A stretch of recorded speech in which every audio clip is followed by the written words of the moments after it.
big enough. They're just yearlings.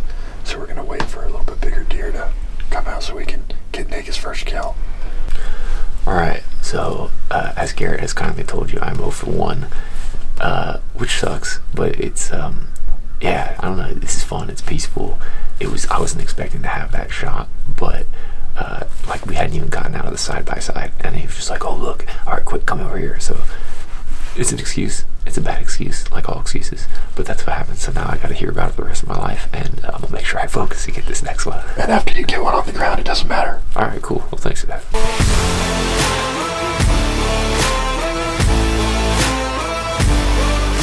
Want to use my gun with a thermal on it. So why don't you guys paper, scissors, rock, see who gets to use the thermal. I have. This is a thermal scope. It's a clip-on that goes in front of the optic. This thing costs as much as a vehicle, so I'm going to hold on to it until we get out there. Sure. But hang on for just a second. Yeah, you can get a thermal for $500 that you can see animals 100 yards away.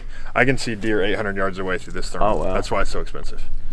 Yeah, I've used this one before. I said I know what I want, so I'm going to get it. This position. Yeah. Notice I'm sitting on my foot. No, there's no muscles here. And this is bone-to-bone contact. My legs supported by bone, elbow. Does that make sense? So I'm not having to use a lot of muscle to support myself, because it's not that you can't hold yourself up, but when you're trying to make a stable shot, supporting yourself with your muscles is going to make you move around. Right. So, but ideally, I get you guys on a really close shot.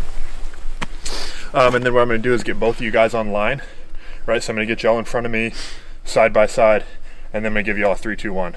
So ideally, we get down there, we see a pack of pigs.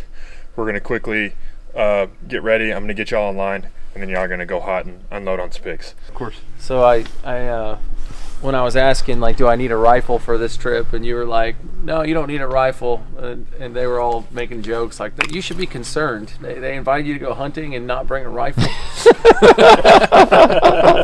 That's a great point, actually.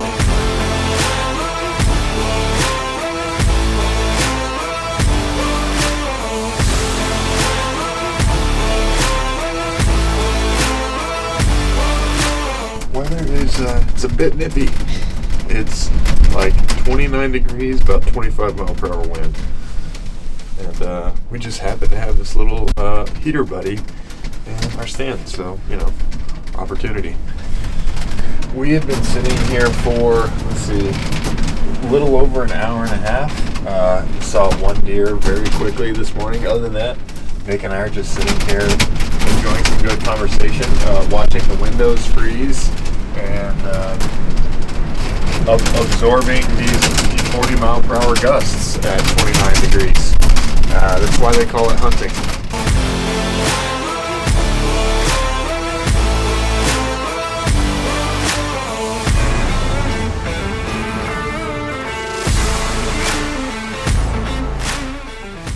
We had no deer. It was just ridiculously cold and windy.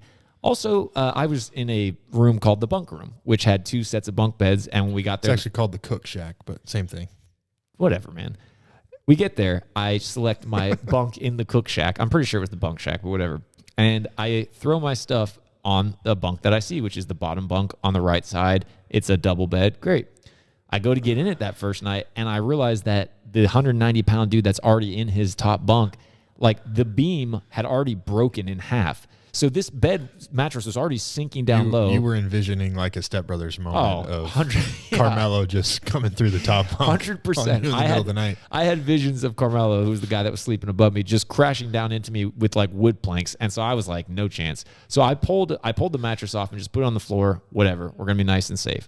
Now, we should also highlight that they're doing a switch over in the water system up there so that it's able to manage more people, but it typically doesn't have that many people there. So about day 2, we ran out of water. Yeah, they're on a well that they've had for a while and it's starting to dry out. Yeah, and so they're switching over that system. So we've had no deer, a broken bed, so I'm sleeping on the floor, no water, and it's 4 degrees with 22 mile per hour winds outside. So we wake up on Friday morning to pack up. We wake up on Friday morning to pack up, and my wake up was a lot different than Garrett's.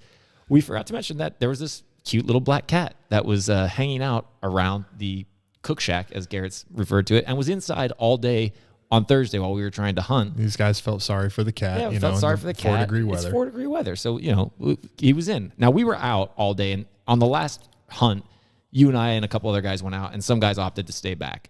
So we were out for a long time. I didn't really have full awareness or visibility of the cat the whole day. The reason the cat's so important is because I woke up on Friday in a manner that I've never woken up in, which was covered in cat urine.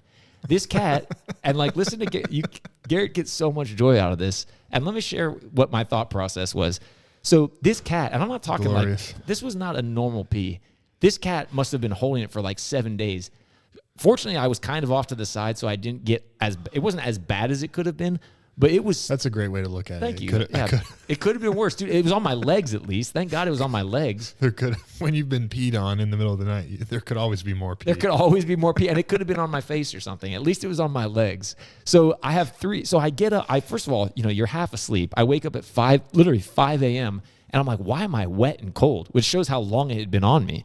And I'm like, I've realized what's happened. So you know, you're feeling around. You're like, I'm wet. Then I smell my hand. I'm like, oh, dude, I'm wet with a cat that peed on me. Because I remember him hopping up on me in the night, and I kind of shoot him off. Well, so what am I going to do? I'm going to go wash myself. Oh, there's no water. Well, at least I can go outside. Nope, it's 4 degrees. I'm now taking off. I've taken off the pants I was sleeping in. I'm stood there in my frozen underwear. cat piss popsicle outside. Exactly. Trying to figure out how am I going to clean myself off. So I have 3 thoughts. I go, 1, I got to clean myself up. 2, how am I going to clean up this bed? Because I don't want to leave a place worse than I found it. And this was literally my thought process at 5 a.m. 3, Garrett is going to love this story. And now I have to face him reminding me of this for the rest of my life. That was literally my first 3 thoughts. Gee, the goal was to get me and others our first ever kills, and we failed. So how do you sum it up, considering you are our expert guide? Yeah, the goal was to get Nick his first kill. That did not happen, unfortunately. And that's why we call it hunting. And not harvesting. We had some other exciting opportunities, like getting to break into the truck because somebody locked the keys in the car. Not Nick. Nick also had all kinds of exciting things happening to him, like a cat peeing on him. And unfortunately, we did not get the deer, but we had a great adventure. The weather did not give us what we wanted. It was 4 degrees in Oklahoma and snowing, and all the deer were laying down. Nick did get a couple opportunities, but that's okay. He is a new hunter, and we will get him more opportunities. So all in all, it was an incredible trip. Got to spend time with brothers and have some adventure and hunting. We got to do lots of hunting. We just didn't get to do any killing.